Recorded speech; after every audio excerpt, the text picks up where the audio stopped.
மொத எபிசோடு முடிஞ்சதுக்கு பிறகு எல்லாருமே ப்ரோமோலாம் பார்த்ததுக்கப்புறம் சஞ்சிதா தான் வந்து வெளிய போறதா சொன்ன உடனே, அது பயங்கரமான ஒரு ஃபீலிங்ஸ் வந்து கொண்டு வந்து வந்துச்சு. ஏன்னா ரொம்ப சின்ன பொண்ணு. அந்த கண்டஸ்டன்ட் லிஸ்ட்லயே ரொம்ப சின்ன பொண்ணா இருக்கிறது அந்த பொண்ணு தான்.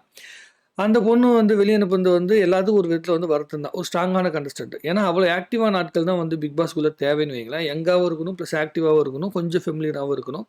ஆ எப்படி பார்த்தா வந்து ஒரு அட்ராக்டிவான ஒரு ஃபேஸா இருக்காங்கன்னு வைங்களேன். அந்த பொண்ணு வந்து வெளிய போகுதுன்னு சொன்னோனே எல்லாத்துக்கும் வருத்தம்.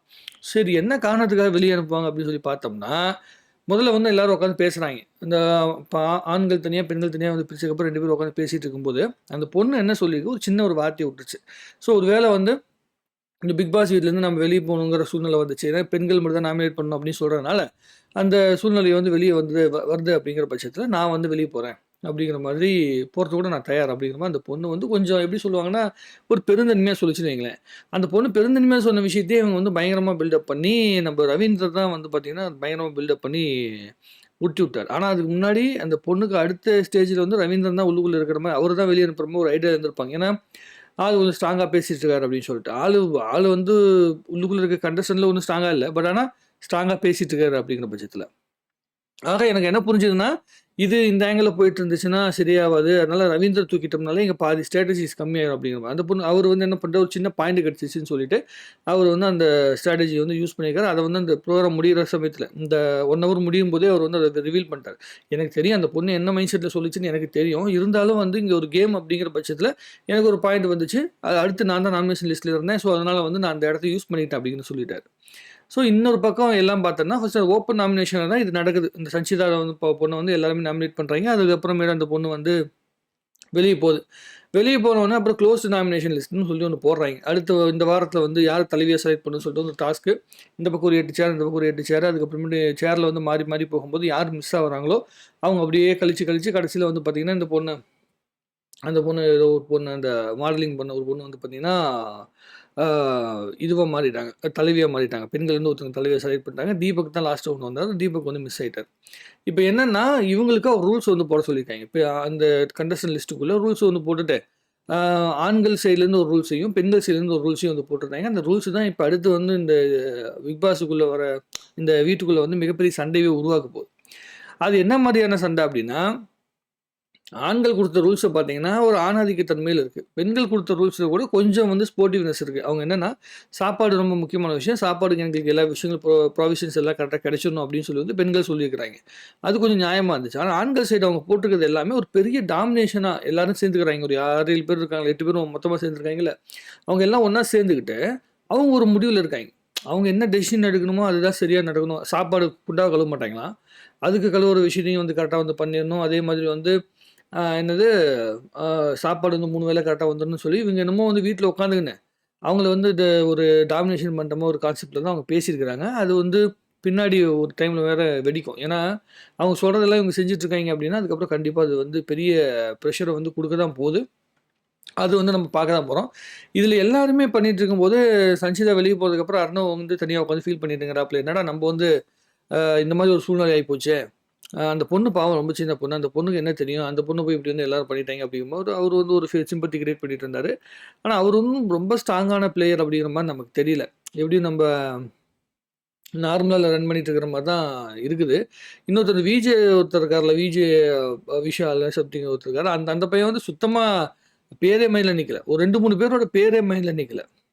இந்த பவித்ரா இவங்க இருக்காங்களா, அவங்களா இருக்கட்டும். அதே அதே மாதிரி இன்னொருத்தவங்க இருக்காங்கல்ல, அவங்கள சௌந்தர்யா இருக்காங்களா, அவங்கலாம் இருக்கிறாங்க. சௌந்தர்யாவோட வாய்ஸ வச்சு கொஞ்சம் ஞாபகம் இருக்கு. மத்தபடி மத்த எல்லாத்தோட பேருமே டக்குனு ரெஜிஸ்டர் ஆவாத மாரி இருக்காங்க. ஸோ, பேரே கரெக்ட்டா ரெஜிஸ்டர் ஆகல மைண்ட்ல அப்படிங்கும்போது, அவங்களுடைய கேம் பிளே எப்படி வந்து ரெஜிஸ்டர் ஆகும்?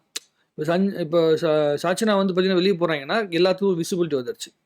ஸோ, ஒரு சின்ன ஒரு விஷயத்த சொன்னா கூட, ஒரு நாள் உள்ள இருந்துட்டு வெளிய போயிருந்தா கூட, அதுல ஒரு விசிபிலிட்டி வந்துருச்சு. பட் ஆனா மத்தவங்களுக்கு அப்படி கிடையாது. ரவீந்திரன வந்து டக்குன்னு ஞாபகம் இருக்கு. அர்ணவ் கூட ஞாபகம் வருது. ஸோ, இவங்க எல்லாத்தோட பேருமே நமக்கு டக்குன்னு ஞாபகம் வருதுன்னா, அவங்க கரெக்ட்டா ஒர்க் பண்றாங்கன்னு அர்த்தம். ஜாக்லின் பேரு எல்லாருமே சொல்ட்டாங்க. அப்ப அடுத்த நாமினேஷன் லிஸ்ட்ல வந்து எல்லாருமே நாமினேட் பண்ணும்போது, ஜாக்லின எல்லாருமே அழுத்தமா பதிவு பண்றாய்ங்க. முத்துக்குமார் வந்து பார்த்தீங்கன்னா, அங்க வந்து தமிழ் பேச்சு எங்கள் மூச்சு மாரி அந்த அந்த பையன் வந்து தமிழ்ல தான் பேசிட்டு இருக்கான். ஆம். ஜாக்லின தான் எல்லாரும் டார்கெட் பண்றாங்க. ஜாக்லின் தான் வந்து போன பிக் பாஸ் சமிட்ல வந்து நம்ம பிரியங்கா உள்ளுக்குள்ள போய் என்ன வேலை பண்ணாங்களோ, அதான் ஜாக்லின் பண்ணிட்டு இருக்காங்க. ஜாக்லின் வந்து என்னமோ எந்த விஷயத்துக்குமே எனக்கு என்னன்னா, ஆண்கள் எல்லாருமே ஒரு இடத்துக்குள்ள இருக்காய்ங்க. ஸோ இதெல்லாம் ஓகே அப்படிங்கிற மாதிரி உள்ளுக்குள்ள 1008 வன்மத்தை வச்சிருந்தா கூட 1008 கோளாறு வச்சிருந்தா கூட அவங்க வந்து அவங்களுக்குள்ள ஒரு ஒற்றுமையில் வந்து நடந்துட்டு இருக்காங்க. ஏன்னா பெண்கள் சைடுக்குள்ள இருக்கிற அந்த ரூல்ஸுக்குள்ளேயே அடங்க மாட்டேன் அப்படின்னு சொல்லிட்டு வந்து ஜாக்லின் வந்து பேசினது.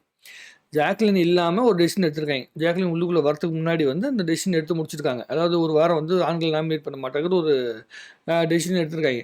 அந்த டெசிஷனை எடுத்த உடனே அது ஒரு டீமாக எடுத்த ஒரு டெசிஷன். அதை வந்து ஏற்றுக்கிற மனநிலையில் நான் இல்லைன்னு அதையே பேசிகிட்டு இருக்குது அந்த பொண்ணு. தேவையில்லாத விஷயங்கள்லாம் பேசிகிட்டு இருக்குது. அது வந்து சரியான ஒரு இடத்துல கொண்டு போய் நிறுத்த மாத்திரம், ஆனால் கண்டென்ட் கிடைக்கும். இப்போ ஜாக்லின் வச்சுன்னா அடுத்த கட்ட நடவடிக்கையை வந்து கண்டென்ட் கொண்டு போவாங்க. ஜாக்லின், ரவீந்தர், அதை தவிர்த்து வந்து பெருசாக இங்கே கேம் ப்ளே பண்ண முத்துக்குமார் மேலே வந்து கொஞ்சம் எல்லாரும் டார்கெட் பண்ணுறாங்க. அந்த பையன் கொஞ்சம் ஸ்ட்ராங்காக இருக்கான் அப்படிங்கிற மாதிரி. மீதி எல்லாருமே கொஞ்சம் நல்ல நார்மல் கண்டஸ்டண்டாக தான் இருக்காங்க. இன்னும் பெரிய அளவுக்கு வந்து ஸ்ட்ராங்கான கண்டஸ்டண்டாக அவங்க யாருமே நம்மளை வந்து உணரவே வைக்கல. அது உணர வச்சாதான் நம்ம அடுத்த கட்ட நடவடிக்கை வந்து பேச முடியும். இந்த அடுத்த இந்த 24 மணி நேரத்தில் வந்து ஒருத்தங்களை எலிமினேட் பண்ணும் அப்படிங்கிறதுக்கு உண்டான ரீசன் அப்படிங்கிறது வந்து எனக்கு ஒன்றும் அழுத்தமாக எனக்கு புரியல. இது எந்த விதத்தில் வந்து ப்ரோக்ராம் வந்து ரொம்ப என்கேஜிங் ஆகும் அப்படின்னா, இந்த ப்ரோக்ராமுக்கு எடுத்தோன்னே ஒரு ஃபஸ்ட்டு பூஸ்டப் வந்து கிடச்சிச்சு. ஆனால் வைல்ட் கார்டு என்ட்ரின்னு சொல்லிட்டு இந்த பொண்ணுக்கு ஒன்று கிடச்சதுன்னா ரொம்ப நல்லாயிருக்கும்னு நினைக்கிறேன். ஆனால் நல்ல பொண்ணுன்னு சொல்லிட்டு இருக்காங்கல்ல, நல்ல பொண்ணு, இந்த வளர்கிற பொண்ணு சினிமாவில் வந்து ஓரளவுக்கு இப்போ தான் பேர் வாங்கிட்டு இருக்காங்க. அப்படிங்கும்போது அடுத்த கட்ட பேர் வாங்கணும் அப்படிங்கிற பட்சத்தில் கண்டிப்பாக அவங்க இந்த பிக் பாஸுக்குள்ளே இருந்தாங்கன்னா இருக்கிற பேர் ரிப்பேர் ஆகிரும் அப்படிங்கிறதுனால ஆண்டவனா பார்த்து அவளுக்கு அந்த வாய்ப்பு கொடுத்துட்டாங்களா அப்படிங்கிற விஷயமும் நமக்கு தெரியல. அதையும் தாண்டி இன்னொரு விஷயம் என்ன யோசிக்க வேண்டியது இருக்குதுன்னா, இந்த பிக் பாஸுக்குள்ள இவங்க பண்ற கேம் பிளே எல்லாமே ஓரளவுக்கு தான் எப்படி சொல்றதுன்னா, ஒரு 2, 3 பேருக்கு தான் இப்போதைக்கு விசிபிலிட்டியே வந்திருக்கு நினைக்கிறேன். தீபக்குக்கு, ரவீந்தருக்கு, அர்ணவுக்கு, சௌந்தர்யாவுக்கு கொஞ்சம், அதுக்கப்புறமேட்டு ஜாக்லினுக்கு கொஞ்சம் அதிகமாக, அதுக்கப்புறமேட்டு ஆனந்திலாம் என்ன நடக்குதுன்னு தெரியல. ஆனந்தி பயங்கரமாக வெளியே பேசுவாங்க. ஆனால் உள்ளுக்குள்ளே ஒன்றும் பேசுகிற மாதிரி ஒரு ஃபுட்டேஜ் கூட அவங்களுக்கு வரவே இல்லை.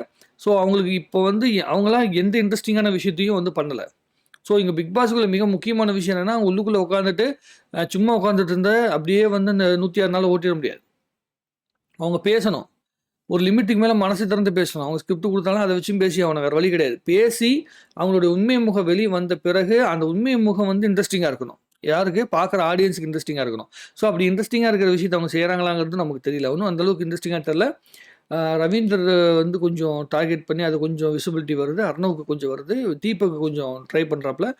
முத்துக்குமார் வந்து பார்த்தீங்கன்னா, அந்த பையனோட வாய்ஸ் தனியாக தெரியுது அப்படிங்கிறனால அந்த பையனுக்கு ஒரு விசிபிலிட்டி கிடச்சிருக்குது. ஜாக்லின் தான் வந்து பயங்கரமாக கிடச்சிருக்கு. இந்த நான் வந்து டீமுக்குள்ளே வந்து ஒன்றா இருக்கும் என்ன சொல்கிறது, டீமுக்குள்ளே வந்து அவங்களுக்கு அந்த கான்செப்ட் இருக்குல்ல, எனக்கு வந்து இந்த நாமினேட் பண்ணக்கூடாது அப்படிங்கிற அந்த கான்செப்ட்ல வச்சுட்டு இருந்தாங்களே, அது மட்டும் வந்து ரிவர்ஸ் எடுக்கணும் அப்படிங்கிற மாதிரி ஒரு ரூல்ஸ் எழுதி கொடுத்துருக்காங்க பொண்ணுங்களும் சேர்ந்து. அந்த ரூல்ஸ் எந்த அளவுக்கு வந்து அவங்க ஃபாலோ பண்ண போகிறாங்க, அது எந்த அளவுக்கு வந்து பிக் பாஸ் ஏற்றுக்கிட்டு அந்த ரூல்ஸுக்குள்ளே கொண்டு வராங்க அப்படிங்கிற விஷயம் நமக்கு தெரியாது. அவங்களுக்குள்ளே எப்படி வந்து பேச்சுவார்த்தை பண்ணி ஆண்கள் டீமும் பெண்கள் டீமும் எப்படி வந்து ஒரு ஒற்றுமைக்குள்ளே வரப்போகிறாங்க அப்படிங்கிற விஷயம் தெரியாது. இந்த பொண்ணு 24 நாள் வெளியே போகுது அப்படிங்கும்போது எந்த ரூல்ஸில் வேணாலும் யாரை வேணாலும் வெளியே அனுப்பலாம் அப்படிங்கிற ஒரு ரூல்ஸ் இருக்கிறதுனால இவங்க எல்லாருமே கொஞ்சம் கம்பி மேலே நடக்கிற மாதிரி தான் நடந்தாகணும். ஏன்னா திடீர்னு வந்து ஒரு ஓப்பன் நாமினேஷன் பண்ணி அந்த ஓப்பன் நாமினேஷனில் யார் வெளியே போகணும்னு சொல்லி முடிவு பண்ணி எல்லாருமே கூட்டு சேர்ந்து பேசிக்கிட்டாங்கன்னு வைங்க, வேலை முடிஞ்சு போச்சு. இப்போது கன்ஃபெஷன் ரூம் வந்து பொண்ணுங்க சைடு இருக்குது. அப்போ அவங்க கன்ஃபெஷன் ரூமுக்குள்ளே போகிறாங்க அப்படிங்கிற பட்சத்தில் அவங்க ரூல்ஸ் கேட்குறாங்க. அந்த கன்ஃபெஷன் ரூமுக்குள்ளே உள்ளே வராங்கன்னா அவங்க அந்த ரூமுக்குள்ளே அந்த வீட்டுக்கு அந்த ஏரியாக்குள்ளே இருக்கணும்னு சொல்லி முடிவு பண்ணிட்டாங்கன்னா, பெண்கள் வந்து அவங்க பெண்கள் கொடுத்துருக்க ரூல்ஸுக்குள்ளே அந்த ஏரியாக்குள்ளே இருக்கணும்னு சொல்லி முடிவு பண்ணிட்டாங்கன்னா, அது இருந்தாகணும். அவங்களோட பர்மிஷனோட தான் வெளியே போகணும் அப்படின்னு சொல்லியிருந்தாங்க. ஸோ அது வந்து எந்த அளவுக்கு வந்து ஒர்க் அவுட் ஆகும்னு தெரியல. அவங்க என்னென்னா ஆண்கள் சைடு நடக்கிற விஷயங்களையும் தெரிஞ்சுக்கிட்டா தான் நம்ம அடுத்த ஸ்ட்ராட்டஜி பண்ண முடியும் அப்படிங்கிற மாதிரி வந்து பெண்கள் முயற்சி பண்ணுறாங்க. ஆனால் இப்போதைக்கு இருக்கிற பிக் பாஸ் ஓரியன்டான விஷயத்தை பார்த்தோம்னா ஆண்கள் சைடு கொஞ்சம் ஸ்ட்ராங்காக இருக்கிறாங்க, கொஞ்சம் ஒற்றுமையாக இருக்கிற மாதிரி இருக்காங்க. ஆனால் உள்ளுக்குள்ளே எல்லாருமே போட்டி மனப்பான்மையில் தான் இருக்காங்க. ஆனால் கொஞ்சம் ஒற்றுமையாக இருக்கிற மாதிரி இருக்காங்க. பெண்கள் சைடில் வந்து குழப்பம் இருக்குது. எல்லா இடத்துலையுமே அப்போ தான் இருக்கும். ஏன்னா எல்லாருமே ஒவ்வொரு விதமாக நம்ம வந்து எப்படி ஃப்ளோவில் கொண்டு போகணும் அப்படிங்கிற ஐடியாவே இல்லாமல் பல பேர் வந்திருப்பாங்க. அவங்களுடைய பர்சனல் தாட் உள்ளுக்குள்ள கொண்டு வந்து அதை கொண்டு போகணும்னு சொல்லி பிளான் பண்ணியிருப்பாங்க.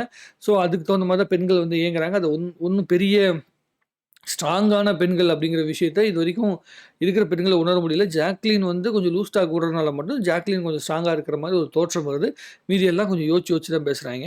இந்த ஒரு வாரம் போச்சுன்னா தெரிஞ்சிடும். ஒரிஜினல் முகம் வெளியே வரும். அதுக்கப்புறம் தெரிஞ்சு போயிடும். சாச்சனா வெளியே போனது ரொம்ப ஃபீலிங்கான விஷயம். ஆனால் சில பேருடைய உண்மையான முகங்களும் சில பேருடைய உண்மையான கேமும் வந்து இந்த எபிசோடு முடியும் போது நமக்கு தெரியுது. காலையிலேருந்து கொஞ்சம் பார்த்தம்போதும் நமக்கு கொஞ்சம் சில விஷயங்கள் புரிஞ்சுது. என்ன சொல்கிறேன்னா, ஒரு விஷயம் சொன்னாங்கன்னா உடனே ஓகே. நம்ம பெரிய ரஞ்சித் இருக்கார்ல, கவுண்டம்பாளையம் ரஞ்சித் இருக்கார்ல, அவரு கூட வந்து பார்த்தீங்கன்னா சில விஷயங்கள் கொஞ்சம் சென்சிபிளாக சொல்கிறார். நான் எனக்கு இந்த வாய்ப்பு இந்த 24 மணி நேரத்துக்குள்ளே நான் ஏன் இருக்கணும் அப்படின்னு சொன்னதுக்கு அந்த ரீசன் சொல்லும்போது அந்த ரஞ்சித் கூட அவர் என்ன சொல்கிறாருன்னா, உள்ளுக்குள்ள எனக்கு வந்து இத்தனை வருஷம் கழிச்சு இந்த மாதிரி எல்லாத்து கூடயும் சேர்ந்து வந்து தங்குறமா ஒரு வாய்ப்பு கிடைச்சிருக்கு. அந்த வாய்ப்பு வந்து நான் மிஸ் பண்ணக்கூடாதுன்னு நினைக்கிறேன் அப்படின்னு சொன்னாங்க. சாஞ்சனா மட்டும் தான் அந்த டைமில் லூஸ் டாக் விட்டுச்சு. மீதி எல்லாருமே 24 மணி நேரத்தில் நான் விட்டுற மாட்டேன், எனக்கு இந்த இடத்த வந்து வாய்ப்பு நான் விடுறதுக்கு தயாராக இல்லை அப்படின்னு சொன்னாங்க. நான் சாஞ்சனா மட்டும் இந்த டபுள் சைடு மாதிரி, என்ன சொல் டபுள் மைண்டட் மாதிரி இருந்தது. அதனால தான் வந்து அது என்ன சொல்ற மற்ற அந்த டபுள் மைண்டடான ஒரு விஷயத்த சரி நம்ம கொஞ்சம் ஸ்போர்ட்டிவாக இருக்கலாம் அப்படிங்கிற அந்த விஷயத்த வந்து எல்லாருமே யூஸ் பண்ணிக்கிட்டாங்க. யூஸ் பண்ணி தூக்கி பண்ணிட்டாங்க. ஒரு ஸ்ட்ராங்கான கண்டஸ்டண்ட்டை, ஒரு யங்கான கண்டஸ்டண்ட்டை வெளியே தூக்கி போட்டதில் எனக்கு வந்து ஒரு உடன்பாடே கிடையாது என்னை பொறுத்த வரைக்கும். மற்றபடி உங்களுக்கு என்ன தோணுதுங்கிற விஷயத்தை நீங்கள் தாராளமாக கமெண்ட் எழுதுங்க, இன்னும் நிறைய பேசலாம். எனக்கு இதான் தோணுச்சு. நான் வந்து பிக் பாஸோடைய ரிவ்யூவுக்கு ரொம்ப நாளைக்கு அப்புறமேட்டு வந்து பண்ணுறேன், கொஞ்சம் புதுசு. எனக்கு தோணுன விஷயத்த நான் சொல்லிட்டேன். இல்லை எது மிஸ் ஆச்சு அப்படிங்கிற விஷயத்த நீங்கள் கமெண்ட் எழுதுங்க, நான் பார்த்து தெரிஞ்சுக்கிறேன். நன்றி, வணக்கம். மறுபடியும் அடுத்த வீடியோவில் சந்திக்கலாம். மேக்ஸிமம் அந்த ப்ரோமோலாம் கொஞ்சம் கரெக்டான டைமில் ரிவ்யூ போடுறதுக்கு உண்டான விஷயத்த வந்து செட் பண்ணிவிட்டு நான் பண்ண ஆரம்பிக்கிறேன். நன்றி.